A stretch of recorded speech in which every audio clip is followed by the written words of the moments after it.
Capítulo 23. Ao-Mami.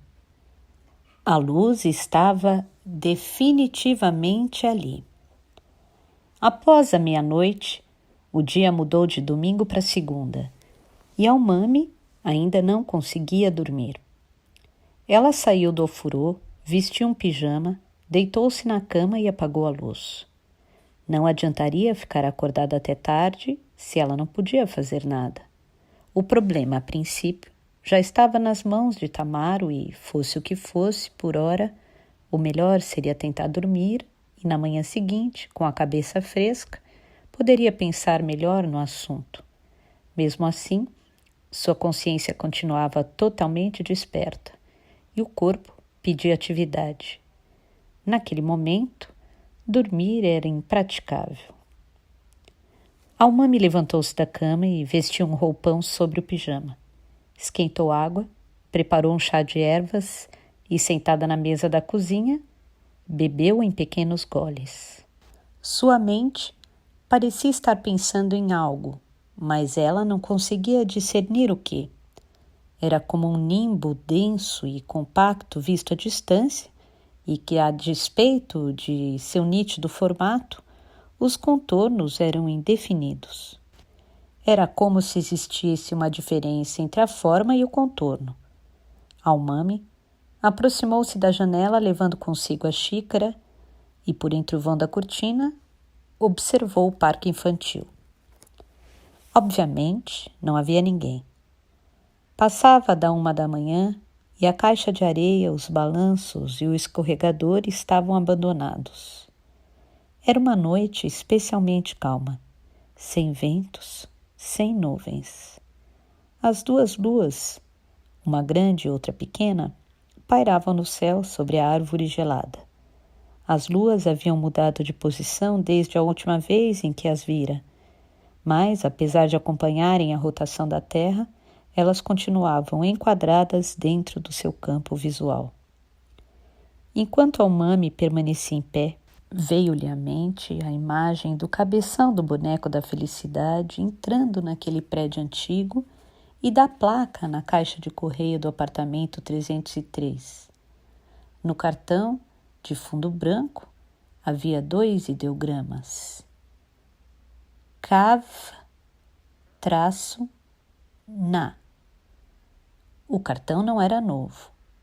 Os cantos estavam retorcidos e dobrados e em alguns pontos apresentava a superfície levemente manchada pela ação da umidade. Desde que fora pregado na caixa, muito tempo havia se passado. Tamaro deve esclarecer se o morador do apartamento é Tengo Cavana ou se é outra pessoa de mesmo sobrenome. Creio que em breve, quem sabe até amanhã, ele já possa me dar essa informação. Ele é um homem que não perde tempo. Os fatos serão esclarecidos. E talvez eu possa me encontrar com Tengo. Pensou Ao-Mami. Essa possibilidade a fez se sentir sufocada. O ar ao seu redor parecia rapidamente se diluir. Mas nem sempre as coisas correm tão bem. Se o morador do apartamento 303 for realmente Tengo Cavana, aquele sinistro cabeção do boneco da felicidade também pode estar escondido em algum lugar daquele prédio e possivelmente deve estar planejando algo em segredo. Não se sabe o que com certeza será maligno.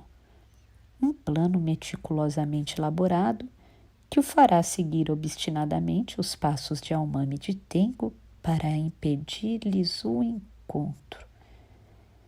Não devo me preocupar com isso. Ao-Mami tentava se convencer. Tamaro é um homem confiável. Ele é o homem mais cauteloso, hábil e experiente que conheço.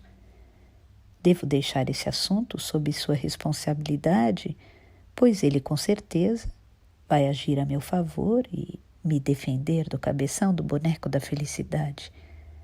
Aquele cabeção é uma existência incômoda, não só para mim, como também para Tamaro, e se tornou um elemento perigoso que deve ser eliminado.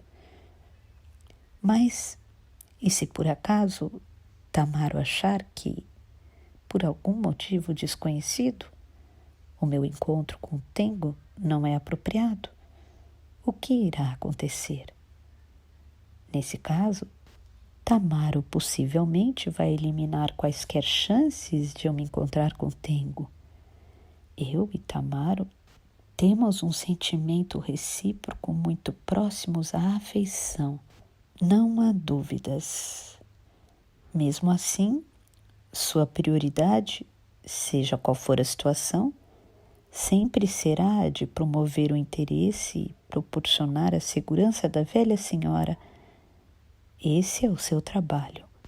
Ele não agiria pensando exclusivamente em mim. Ao pensar assim, Almami se sentiu insegura. Ela não tinha como saber em que ponto da escala de prioridades de Tamaro estava o fato de ela poder se encontrar e se unir a Tengo. Revelar para Tamaro sobre Tengo pode ter sido um erro fatal. Talvez tivesse sido melhor se ela própria houvesse tentado resolver a questão entre ela e Tengo. Mas agora não havia mais volta. Seja como for, eu já revelei a situação a Tamaro. Eu não tinha outra saída. O cabeção do boneco da felicidade provavelmente deve estar escondido naquele prédio esperando eu voltar. E se eu for lá sozinha, seria o mesmo que cometer suicídio. E o tempo flui sem parar. Não poderia deixar esse assunto pendente e apenas observar o desenrolar dos fatos. Naquele momento, a opção mais adequada era revelar o assunto a Tamaro, confiar-lhe o problema para que ele pudesse resolvê-lo. Almami parou de ficar pensando em Tengo. Quanto mais o fazia, mais seus pensamentos ficavam emaranhados a ponto de não conseguir fazer mais nada. Não vou mais pensar nisso e também não vou mais olhar para as luas. A luz da lua, silenciosamente, perturbava-lhe o coração. Ela alterava o nível da maré na enseada e agitava a vida na floresta. Ao tomar o último gole de chá, ela se afastou da janela e foi à cozinha lavar a xícara. Ficou com vontade de tomar um pouco de conhaque, mas, por estar grávida, desistiu da ideia. Almami sentou-se no sofá, acendeu a pequena luminária de leitura e resolveu reler a Crisálida de Ar. Ela já havia lido a obra umas 10 vezes.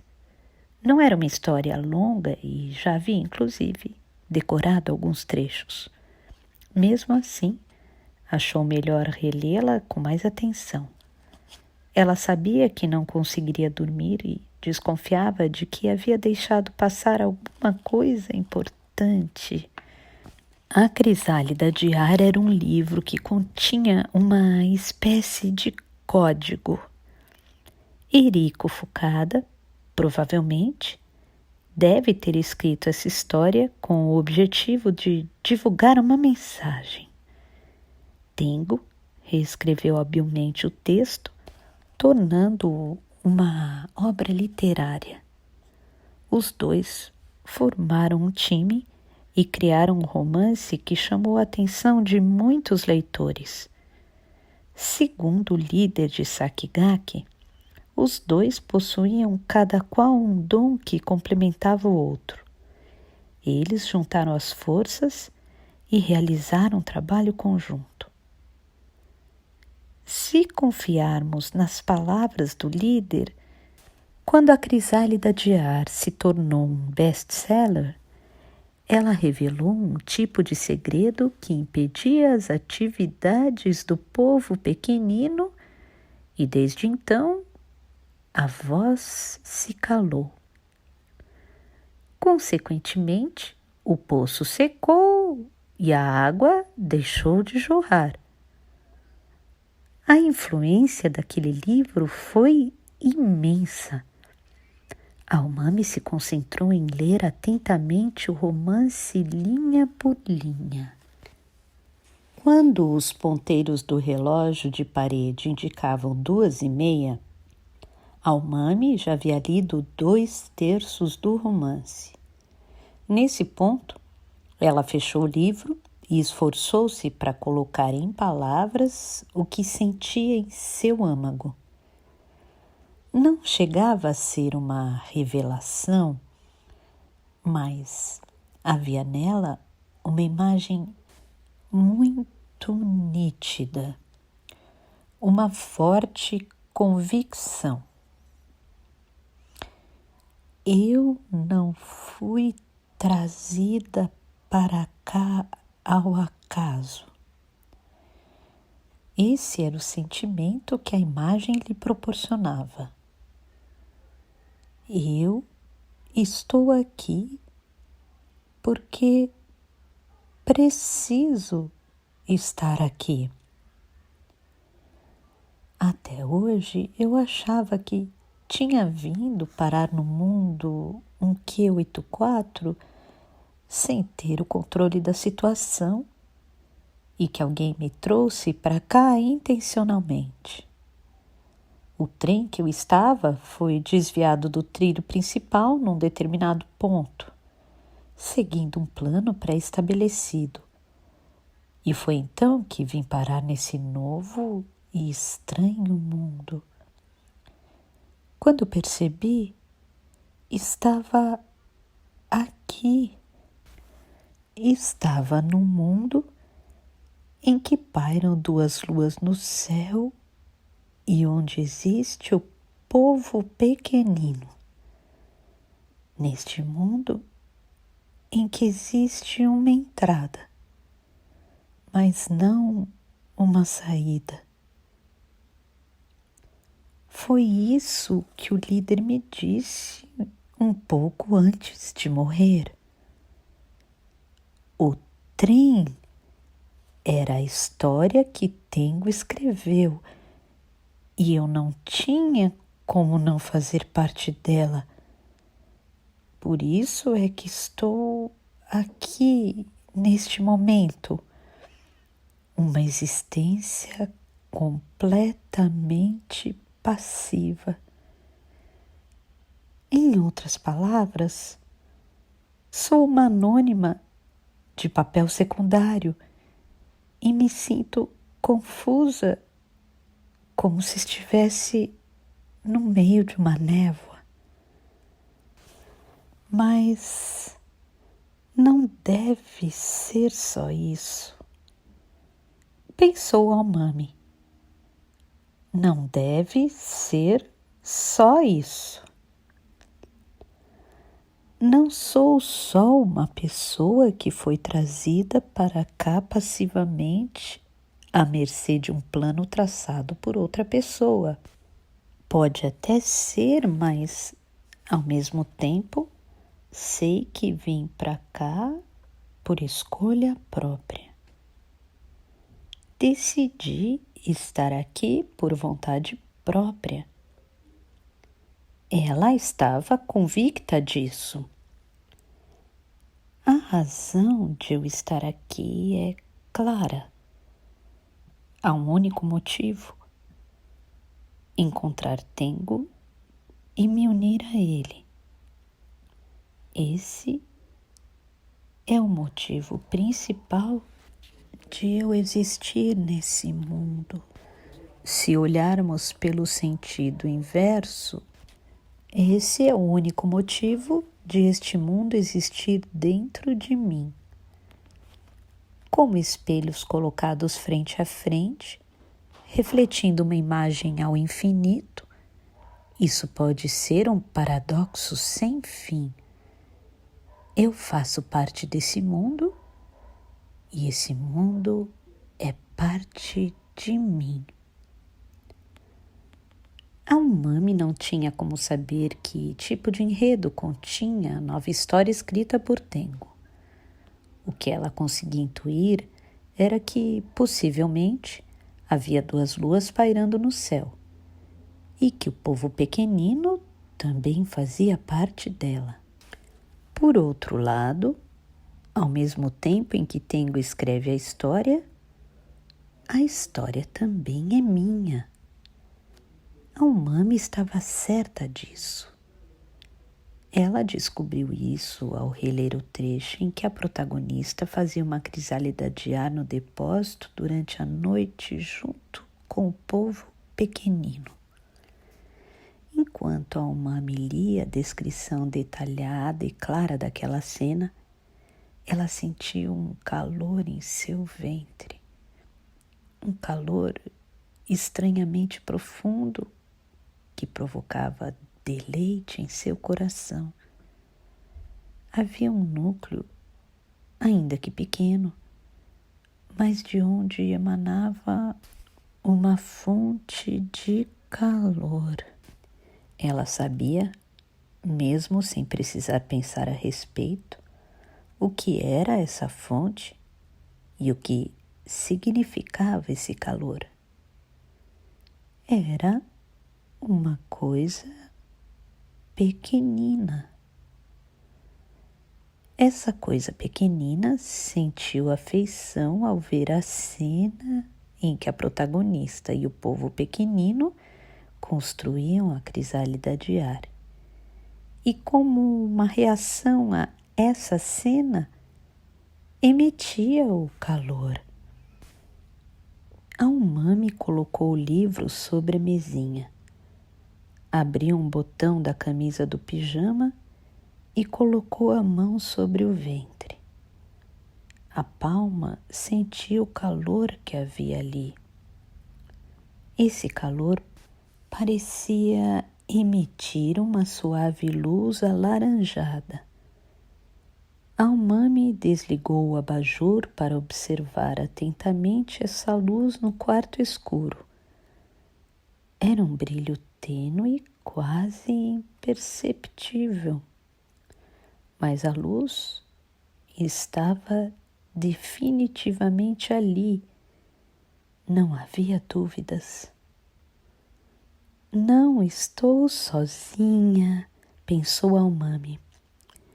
Estamos juntos desde o momento em que passamos a fazer parte de uma mesma história.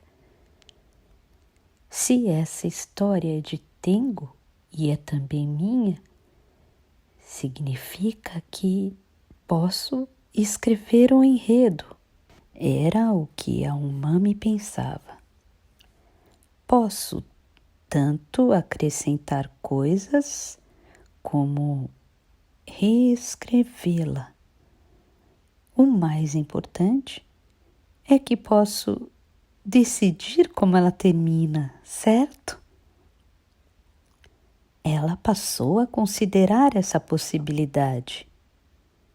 Mas como fazer isso?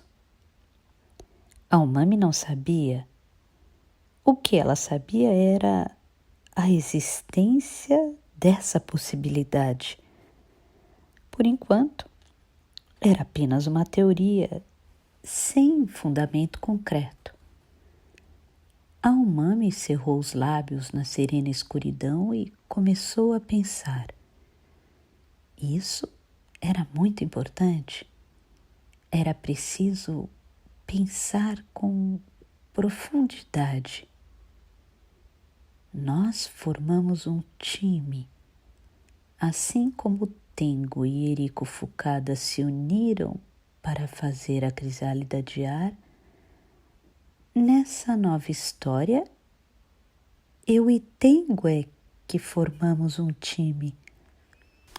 O nosso desejo, ou essa força oculta motivada pelo nosso desejo, se tornou uno. para que possamos retomar essa história complicada e fazer com que ela se desenvolva. Isso, possivelmente, é uma tarefa que está sendo realizada num local profundo e invisível aos nossos olhos. Por isso, mesmo que eu não possa me encontrar com ele, sei que estamos juntos. Estamos criando uma história e ela nos faz agir. Não é isso? Há uma questão muito importante. Dentro dessa história que nós estamos escrevendo, qual será o significado desta coisa pequenina? Que tipo de função ela possui? Esta coisa pequenina sentiu uma intensa afeição diante da cena em que o povo pequenino e a protagonista constroem a crisálida de ar no depósito. Do interior do meu útero, ela está emitindo um calor brando que posso sentir e uma suave luz alaranjada. É como se fosse a própria crisálida de ar. Será que o meu útero está cumprindo a função de crisálida de ar? Será que eu sou a Masa e esta coisa pequenina é a minha dota? Será que o fato de eu estar grávida de Tengo, sem ter mantido relação sexual com ele, estaria de algum modo relacionado à vontade do povo pequenino? Eles se apoderaram habilmente do meu útero e o estão usando como uma crisálida de ar. Será que estão me usando como uma espécie de dispositivo para retirar uma nova dota para eles? Não pode ser. A Umami estava certa e segura de que não era isso. É impossível. Neste momento, o povo pequenino não possui a capacidade de agir. Foi o que o líder disse. As atividades que normalmente eles praticavam tiveram de ser interrompidas com a ampla repercussão do romance Crisálida de Ar. Esta minha gravidez ocorreu no local distante dos olhos deles. Sendo assim, quem ou que tipo de energia tornou possível esta gravidez? E para quê? A Umami não sabia. A única coisa que ela sabia era que esta coisa pequenina era uma vida preciosa e insubstituível, que nasceu da união dela e de Tengo. A Umami colocou novamente a mão sobre o ventre e delicadamente pressionou a tênue orla de luz alaranjada que pairava ao seu redor. Sem pressa, ela distribuiu por todo o corpo esse calor que sentia na palma da mão. Não importa o que aconteça, preciso proteger esta coisa pequenina.